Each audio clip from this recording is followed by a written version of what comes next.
Hello, welcome to another opening of things. And by the opening, I don't mean sale product, I mean opening somebody's collection that they've palmed off on me. This comes in from Alex and Steph, who are a couple friend of mine. In fact, I was a wedding photographer a couple of years ago. Steph sent me a message saying, hey, you know my husband Alex, he defo went a little bit OTT buying Pokemon stuff over lockdown. We've got tons of it. He's not overly attached to most of it. So will you come and value it for us and maybe give us some money and take it away? And I was like, yeah, sure. So obviously, as you can see over there, there's quite a lot of empty tins. When I got to Alex and Steph's house, it's been a little bit of while. It's been a little bit of time since I went around pre-COVID. I was greeted by a very cute baby that they seem to have produced since the last time I saw them. Also, there were some Kirby's Dream Land Game Boy Color coasters with the artwork for the original box, which is one of the first games I ever got for my Game Boy, which is when you know that you're in good company. I really appreciate that.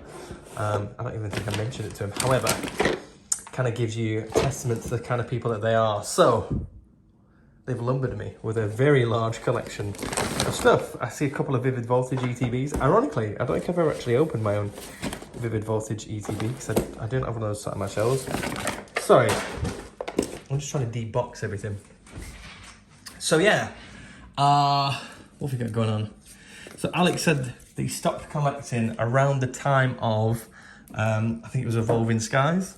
So he's obviously started at, which is the earliest one. I don't even know. Champion's Path is probably before Vivid Voltage and Shining Fates. Most of these tins are from around that era. It's definitely the last year or two. I think there's a Hidden Fates tin in that box over there. So obviously there's a lot of things to unpack here, and there'd be a lot of things spread across these tins and boxes. So rather than bore you with the details of opening every tin one-handed and struggling, what I'm going to do is go through, I'll sort the chaff from the foil, and then we'll figure out what the deal is, and we'll zoom back in a second when I've been through everything and we know what we're dealing with. Okay, so we're back. I've emptied all the tins. It seemed easy. I've also, well, I didn't empty these, but I did open them all. So I've gone through the whole collection. A bunch of tins are full of bulk. These are all just commons and uncommons, and so are these. For some reason, we're in an era being referred to as the death of bulk. Once upon a time, you'd be able to sell 1,000 commons and uncommons, which is essentially two of these. I think they hold about 500 each. So that would have been about £35 in bulk. Now, in today's current market, I think it's £15 per 1,000, and that doesn't include trainers, and trainers are less. So like, it's such a hard sell to get rid of bulk at the moment that it's rendered these for what would have been about 50 quid, maybe even like 70, if you count the trainers, to basically like 20 quid. It's really depressing. I don't know what's happening there. I'm not a reseller. I know people do buy bulk off people and then sell it on the internet as like packs and stuff. Maybe the demand for that's fallen by the wayside. I don't really know what the deal is. All I know is bulk was once worth something, and now it's a struggle. You know, sometimes it's worth almost less than the postage, which is depressing. I also know, just as a side note, that I've tried selling loads of these tins before. I've had like lots of 30 or 40 of them on the internet, and they sold for like £20 plus postage. They're really not desirable, which is a bit depressing, because I feel like because they're made of metal, they should be worth something, but they're just not. What else we got? Land packs, land, code cards, sleeves, pretty self-explanatory. We've also got an awful lot of bent jumbo there. Awful lot of top loaders, a couple of semi-rigids and some sleeves. I really like that Alex is one of those people where he's put a lot of his value in top loaders, which is really good, because as you'll probably know by this pile, this is all the reverse hollows and stuff. Some of them are sleeved. I've never seen anybody sleeve reverse hollows before, but it's cool that they are sleeved. Unfortunately, due to probably humidity or a little bit of damp in the house where they're being kept, you can see that like they've started to like warp and pringle, which is a bit devastating. So it is really good that a lot of the value has been kept in these top loaders to preserve them. There's also like the regular holos as well.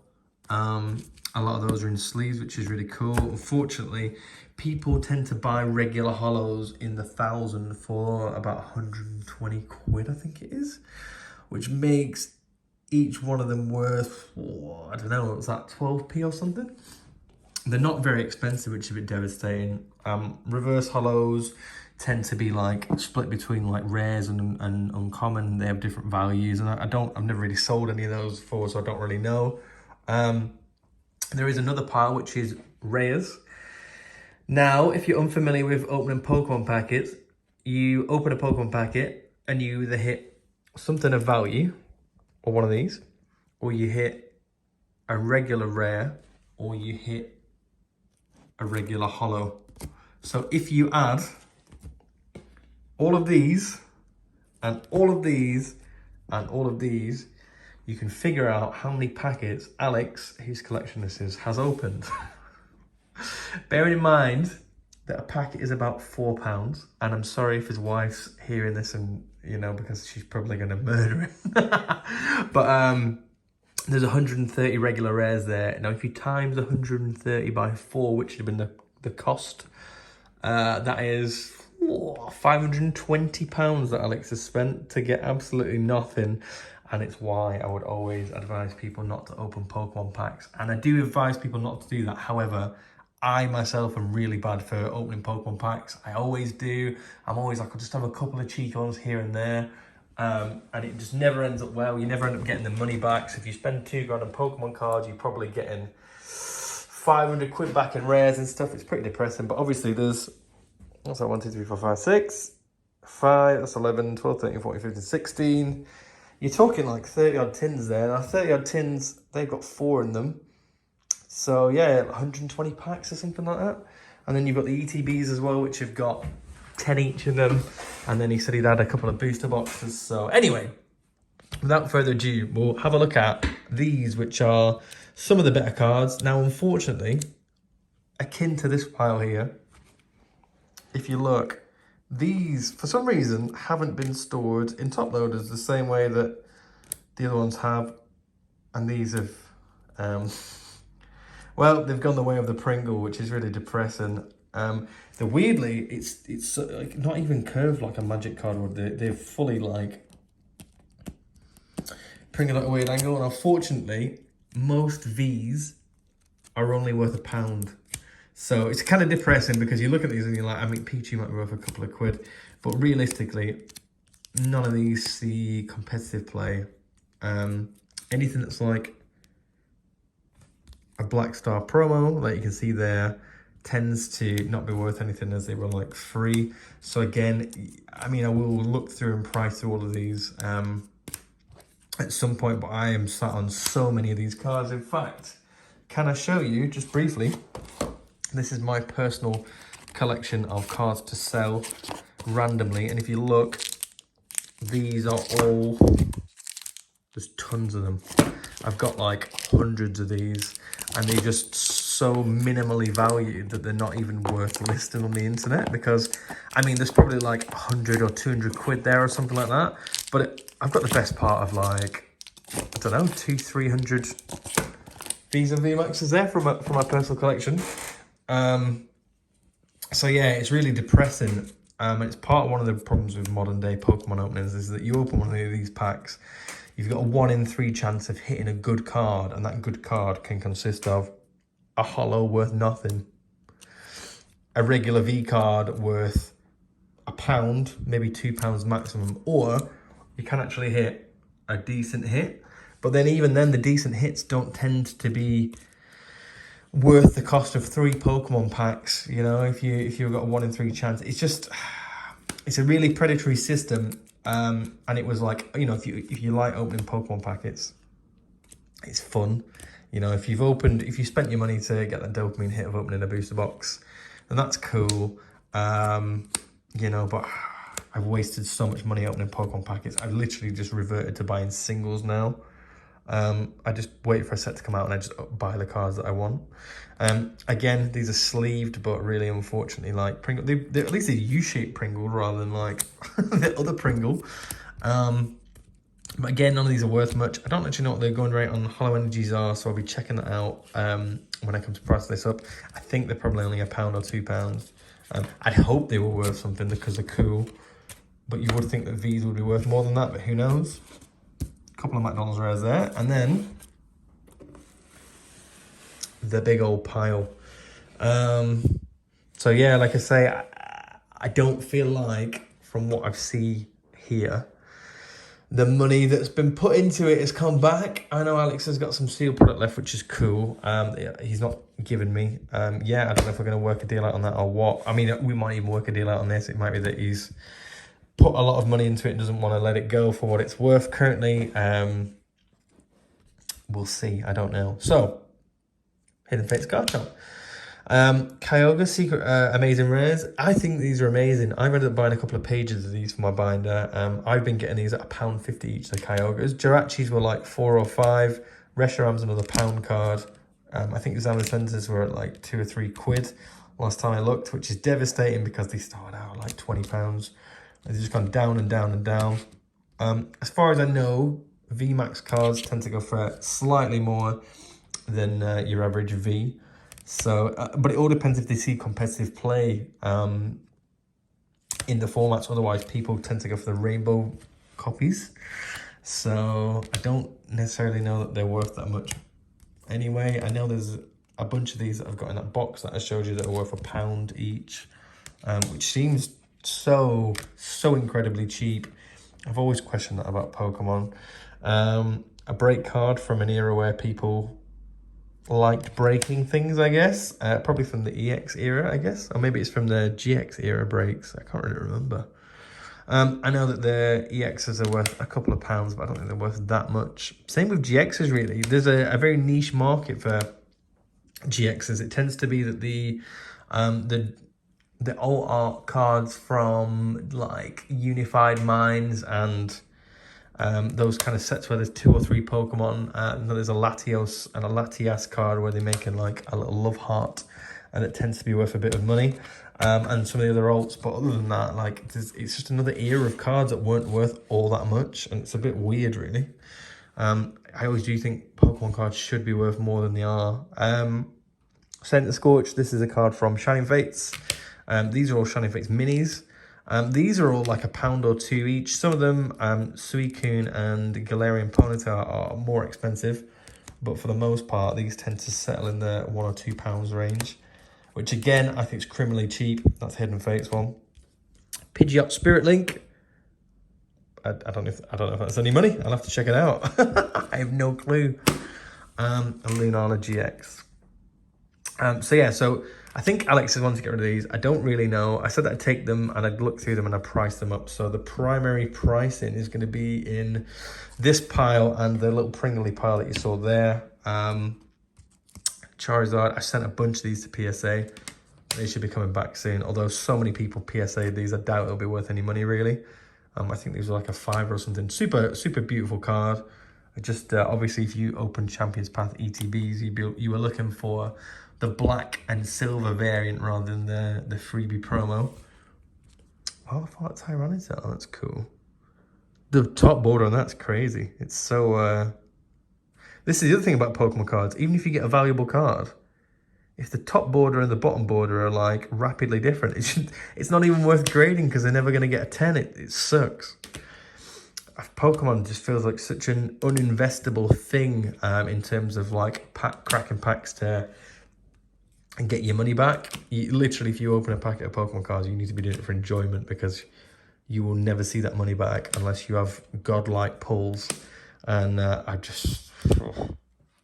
haven't had godlike pulls ever in Pokemon. I think every set that's come out, like Champions Path or Shining Fates, whereas chasing the Charizard, I've ended up going like 1, 2, maybe even like £2,500 deep per set looking for them. If you follow Danny Phantump on YouTube, you will see that he does some calculations on how much it would cost you to open a packet of open boxes of, I think Chilling Reign was the last one that I saw, until you hit every card in the set, and he worked out that it was something like $5,500, but you could buy the set in its entirety off somebody for $700. And he was like, basically, if you open packets to try and get value back out of Pokemon, you're throwing your money away.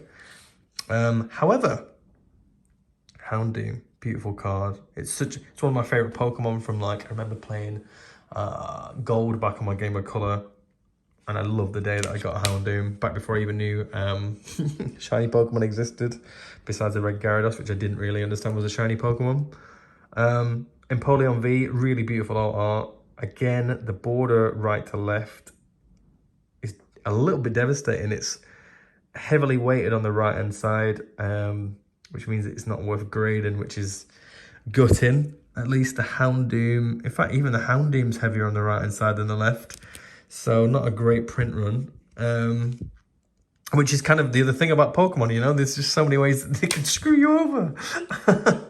It's so harsh. I guess I just really like Zapdos. That, as far as I know, is not worth anything. A couple of these other things like Rose and Kira. And this Mew's cool. That's something we talked about today. I'll have to have a look into that. I think it's worth something because it's cool. I know there was a promo Black Star variant of that came out back in the day. This is the Holo re-release. Couple of rainbows there. Rainbows, I kind of thought were going to fall out of favor. It's possible that Nessa is worth some money just on the waifu thing. I know that a lot of trainers that are females tend to be very in demand, especially the rainbow copies of them from adult men who are interested in cartoon girls. I will say no more. Cheryl possibly also is worth a little bit of money on that basis. Ball guy, kind of creepy. Ordinary Rod. Some of these are worth something. I think this all depends on gameplay playability, to be honest. I haven't played the Pokemon TCG very recently. I also never played it like very deeply. However, I do know that some of these have got really amazing abilities, and you can pair a couple of Pokemon with various different items, and obviously like have combo decks and stuff. And I know that quite often trainer cards get like reprinted, so there's, unless there's a pimp variant of it in future, they tend to be worth a little bit of money. That is the Eevee promo from the Shining Fates ETB. What have we got? Manamar VMAX, Corviknight VMAX. This is cool. A couple of Urshifu VMAX. Gardevoir VMAX, and the last one, that is Alchemy from Champion's Path, and even the alt art version of the Rainbow is worth like £2, which is depressing, really. So I'm going to go through all of these and have a look at them. I'll price them up, I'll figure out how much they're worth, I'll let Alex know, and then make him an offer on them. My one concern with the selection is that obviously Alex will have paid a lot of money to, you know, to open 30 odd tins, when tins are £20 each, and to open ETBs, and there's 5 there when they're like £40 or £50 each. And obviously he said he'd opened 2 booster boxes. You're talking like, yeah, you're hitting the thousands there. And I really, really can't imagine this collection being worth anywhere near that. It might be a couple of hundred. It will be a couple of hundred, like, of course. But I always feel bad when I like offer to buy collections like this off people, because they know how much they spent on the collection, and I can tell by counting things like this how much they've paid for the collection, and you know, and the amount that you can offer on buying these things is always like vastly diminished in comparison to you know, how much the person spent. There's only things I mean, it's essentially Pokemon packs are lottery tickets, and yeah, modern Pokemon packs are not very good lottery tickets. They're like scratch cards that you've got you've got 2 in 3 chance of losing on. So anyway, it'd be interesting to look through these. I'm going to make a list, make a spreadsheet, price all these up, figure it all out, and hopefully there'll be an update at some point. New transition. So I took them home, as you can tell. I took the cards home, and I ended up going through last night, and I put together a binder of all the cards worth £1. So this is literally everything that ended up being worth £1, which is a lot. I think there's something like 90 odd cards here. But as you can see, a lot of the V's are just not money. I ended up going through tons of them, tons and tons. And these are the ones that were like pringling and stuff. So I was like, hey, even if I don't buy this, Alex is welcome to his binder. It's something that I got for free. Just means it can keep it. His cards aren't worth much, like secure. This is a pile of cards that are worth something. So now I've gone through them, I know a little bit more about how much they're worth.